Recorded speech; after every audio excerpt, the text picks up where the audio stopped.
Hello everybody, कैसे हैं सभी। मैं शैलेश चौधरी एक बार फिर आपके सामने कोरोना वायरस पर विस्तृत अध्ययन की क्लास सेकंड लेकर आया हूँ।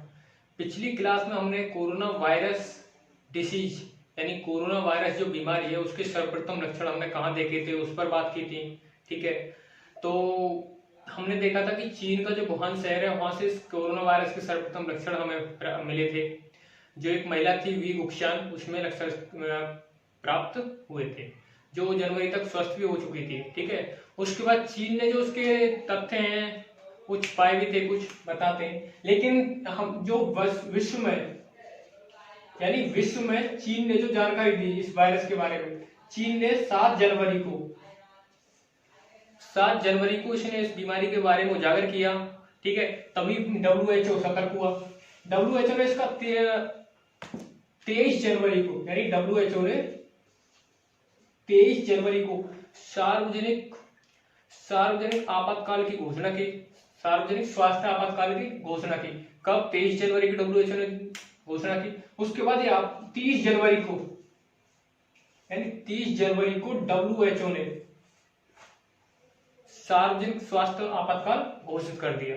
ठीक है, भारत ने इसी के साथ ही भारत ने भी बहुत ही महत्वपूर्ण कदम उठाए थे, उस पर आज हम चर्चा भी करेंगे कि भारत ने कब कब क्या क्या कदम उठाए। उस पर आज हम बहुत ही विस्तृत अध्ययन करेंगे, एक एक टॉपिक को देखेंगे, एक एक डेट को देखेंगे। ठीक है, उसके बाद बात करते हैं हम भारत में। तो भारत में जो कोरोना वायरस का सर्वप्रथम लक्षण देखा गया था वो केरल में देखा गया था। केरल में एक लड़की है, 20 वर्षीय महिला थी, छात्रा थी, जिसका नाम था राफिया, केरल की थी, जिसमें सर्वप्रथम इसके लक्षण दिखाई दिए। ठीक है, ये वुहान शहर से ही मेडिकल की पढ़ाई कर रही थी। वहां से लौटने के बाद इसके जो स्क्रीनिंग की गई तो स्क्रीनिंग में दिखाई नहीं गया था, लेकिन उसके बाद इसमें कोरोना के धीरे धीरे लक्षण प्रकट हुए, जिसका जैसे ही हमने चेकअप किया सर उसके बाद उसमें कोरोना वायरस के लक्षण दिखाई दिए। ठीक है, ये भी स्वस्थ हो चुकी थी। उसके बाद धीरे धीरे भारत में जो कोरोना वायरस की संख्या वो बढ़ती चली गई। आज लगभग 10 लाख प्लस कोरोना वायरस के मरीज हो चुके हैं भारत में। ठीक है, जिसमें 66% लगभग रिकवरी हो चुके हैं। ठीक है, तो आज हम उसी पर भारत पर बात करेंगे। भारत में ही इस कोरोना वायरस से संबंधित जानकारी के लिए 2 अप्रैल को आरोग्य सेतु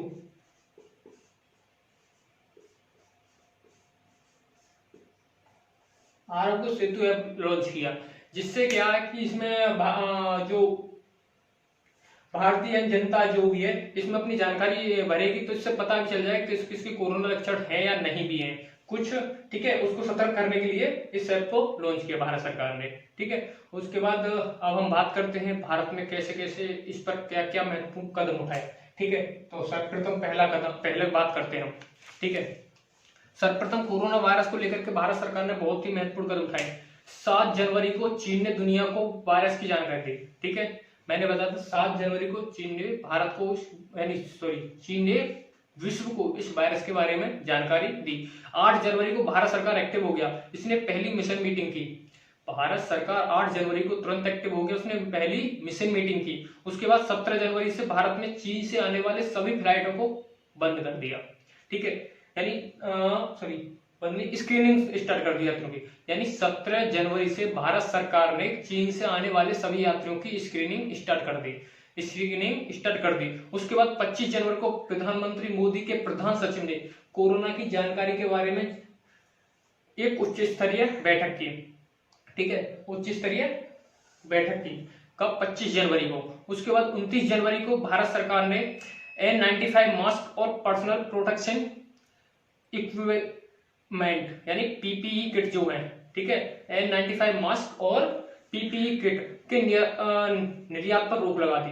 भारत सरकार ने 29 जनवरी को PPE किट पर पूरी तरह से निर्यात पर रोक लगा दी।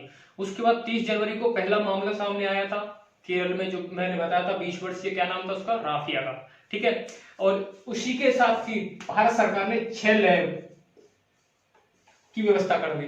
स्क्रीनिंग के लिए नहीं, जांच के लिए क्या कर दी? 6 लैब की व्यवस्था कर दी। उसके बाद 31 जनवरी को 6 क्वारंटाइन सेंटर बना दिए गए। 31 जनवरी को ही 6 क्वारंटाइन सेंटर बना दिए गए। ठीक है। 1 फरवरी को भारत ने अपने नागरिकों को चीन से बाहर निकालना शुरू किया। 1 फरवरी को भारत ने चीन से अपने नागरिकों को बाहर निकालना शुरू कर दिया। ठीक है। 3 फरवरी को परिस्थितियों से निपटने के लिए मंत्रियों के समूह का निर्माण किया। भारत सरकार ने 3 फरवरी को कोरोना वायरस की परिस्थितियों से निपटने के लिए मंत्रियों का एक समूह बनाया। ठीक है, समूह का निर्माण किया। उसके बाद 3 फरवरी को ही भारत ने चीनी पासपोर्ट होल्डर्स के ई वीजा को निलंबित कर दिया।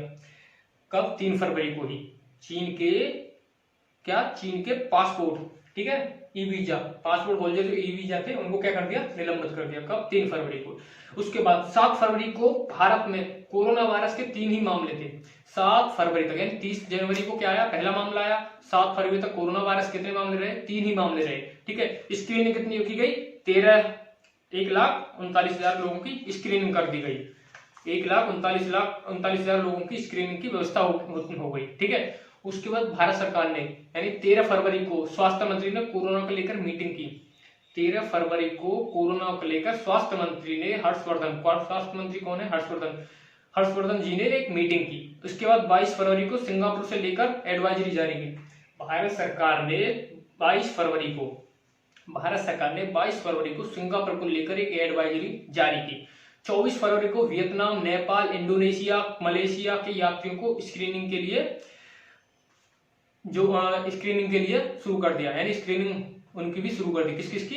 वियतनाम, नेपाल, इंडोनेशिया, मलेशिया के यात्रियों की। कब? 24 फरवरी से। उसके बाद 26 फरवरी को दक्षिण कोरिया, ईरान तथा इटली की यात्रा करने वालों की एडवाइजरी घोषित कर दी। ठीक है, यानी 26 फरवरी को क्या क्या? दक्षिण कोरिया, ईरान तथा इटली की यात्रा करने वाले यात्रियों, ठीक है, क्या कर दिया? एडवाइजरी घोषित कर दी बचने के लिए। क्या? यात्रा से बचने के लिए। उसके बाद अब तक देखिए 26 फरवरी तक भारत में कुल केस कितने थे? 3 ही केस थे। 26 फरवरी तक भारत में कुल केस 3 ही केस थे एक्टिव। ठीक है। उसके बाद 3 मार्च को 6 केस सामने आए, तभी सभी यात्रियों की स्क्रीनिंग की व्यवस्था लागू कर दी। 3 मार्च को कोरोना वायरस के 6 मरीज सामने आए। उसके बाद भारत सरकार ने सभी की, यानी विदेशों से जितनी भी फ्लाइटें आ रही थी सभी की स्क्रीनिंग की व्यवस्था कर दी। 4 मार्च को पीएम मोदी ने जनता को सीधा संदेश दिया कि होली मिलन में शामिल न हो। 4 मार्च को प्रधानमंत्री मोदी जी ने भारतीय जनता को होली मिलन में न शामिल होने की चेतावनी दी, यानी संदेश दिया। 7 मार्च को यात्रा पर नए प्रतिबंध लगा दिए गए। 7 मार्च को भारत सरकार ने यात्रा पर नए प्रतिबंध लगा दिए गए। भारत में 100 से कम मामले ही थे तभी 12 मार्च को, यानी 12 मार्च तक भारत में 100 से कम मामले थे। 12 मार्च तक भारत में 100 से कम मामले थे। प्रधानमंत्री मोदी ने घटना की तत्कालिक जानकारी को, यानी ट्विटर पर जानकारी दी। इसका प्रभाव क्या हो सकता है, कितना खतरनाक प्रभाव हो सकता है। ठीक है। तब तक विश्व में कई देशों में इसकी बीमारी फैल चुकी थी। ठीक है। उसके बाद 14 मार्च को 100 से कम ही मामले थे, तब 52 लैब टेस्ट के लिए तैयार कर दी। देखिए भारत सरकार ने कितनी ही तीव्र गति से इस कोरोना वायरस से निपटने के लिए कितनी फुर्ती से, यानी कितनी ही तीव्र गति से कार्य किया। 52 लैबों की व्यवस्था कर दी जांच के लिए। 52 लैबों की व्यवस्था कब तक? 14 मार्च तक। मरीज कितने थे? 100 मरीज से कम थे, तब तक भारत सरकार ने व्यवस्था कर दी। उसके बाद 18 मार्च को 175 मामले से कम थे, यानी 150 मामले के लगभग थे, तभी क्वारंटाइन लागू कर दिया गया। कंपलसरी क्वारंटाइन लागू कर दी गई। भारत सरकार ने 18 मार्च तक 150 मामले ही थे, 150 प्लस मामले थे, तब तक भारत सरकार ने क्या कर दिया? कंपलसरी क्वारंटाइन लागू कर दिया गया। 19 मार्च को 200 से कम मामले थे। 19 मार्च को 200 से कम मामले थे। प्रधानमंत्री मोदी ने राष्ट्र को संबोधित कर जनता कर्फ्यू की बात कही। 19 मार्च को प्रधानमंत्री मोदी ने जनता कर्फ्यू की बात करी। कब थी? 200 से कम ही मामले थे। उसके बाद 21 मार्च को 75 जिलों में पूर्णतः लॉकडाउन हो गया। ठीक है, क्या हो गया? पूर्णतः लॉकडाउन हो गया। 21 मार्च को 75 जिलों में पूर्णतः लॉकडाउन। ठीक है। उसके बाद 22 मार्च के बाद सभी अंतर्राष्ट्रीय उड़ानों पर प्रतिबंध लगा दिया गया। 22 मार्च के बाद सभी अंतर्राष्ट्रीय उड़ानों पर क्या लगा दिया? प्रतिबंध कब लगाया सभी अंतर्राष्ट्रीय उड़ानों पर? 22 मार्च को। 22 मार्च को कोविड-19 इकोनॉमिक टास्क फोर्स का गठन किया गया। 22 मार्च को कोविड-19 इकोनॉमिक टास्क फोर्स का गठन किया गया। 22 मार्च को ही सभी ट्रेनें, मेट्रो और अंतर्राज्यीय बस सेवा निलंबित कर दी गई। क्या कर दी गई? 22 मार्च को निलंबित कर दी गई अंतर्राज्यीय बस सेवा, ट्रेन और मेट्रो। ठीक है। उसके बाद 22 मार्च को टेस्ट क्षमता 50,000 प्रति हफ्ता कर दी गई। 22 मार्च तक टेस्ट क्षमता भारत सरकार ने 50,000 प्रति हफ्ता कर दी गई। ठीक है, उसके बाद 23 मार्च को घोषणा की गई 24 मार्च से सभी घरेलू उड़ानों को रोक दिया जाएगा। 23 मार्च को घोषणा की गई 24 मार्च से घरेलू उड़ान यानी सभी घरेलू उड़ानों को रोक दिया जाएगा। 24 मार्च को 500 से कम ही मामले थे भारत में, 24 मार्च तक 500 से कम मामले थे, तो प्रधानमंत्री मोदी ने राष्ट्र को संबोधित किया और राष्ट्रव्यापी लॉकडाउन की घोषणा कर दी। 24 मार्च को प्रधानमंत्री मोदी ने राष्ट्र को संबोधित किया और क्या कर दिया, राष्ट्रव्यापी लॉकडाउन की घोषणा कर दी। उसके बाद ही आरबीआई ने कुछ छूट दी गई, आरबीआई ने कुछ छूट दी और उसके बाद सरकार ने भी कुछ छूट दिया, जैसे जीएसटी में छूट की घोषणा कर दी, एनडीएमए को प्रधानमंत्री मोदी ने लागू कर दिया गया। ठीक है, 24 मार्च को सांस संबंधी उपकरणों के निर्यात पर रोक लगा दी गई। उसके बाद देखो कोरोना वायरस की महामारी को देखते हुए भारत सरकार ने 24 मार्च को ही क्या कर दिया, सांप संबंधी जितने भी उपकरण थे उन पर क्या लगा दिया गया, रोक लगा दी। किस पर, निर्यात पर रोक लगा दी थी। ठीक है, उसके बाद 24 मार्च को 24 ही 650 मामलों से कम थे कि भारतीय नौसेना की मदद से गोवा में टेस्टिंग सेवा की शुरुआत की। भारतीय नौसेना की मदद से 24 मार्च को ही क्या कर दिया, गोवा में टेस्टिंग की शुरुआत की, टेस्टिंग सेवा की शुरुआत की। ठीक है, उसके स्थानीय प्रशासन ने भी सभी को सुरक्षित रखने के लिए सभी जगहों पर सैनिटाइज किया गया। कब, 24 मार्च को ही सभी जगहों को सैनिटाइज किया गया स्थानीय शासन द्वारा, स्थानीय प्रशासन द्वारा। ठीक है, 24 मार्च को ही भारत में दुनिया का सबसे बड़ा लॉकडाउन लागू किया गया।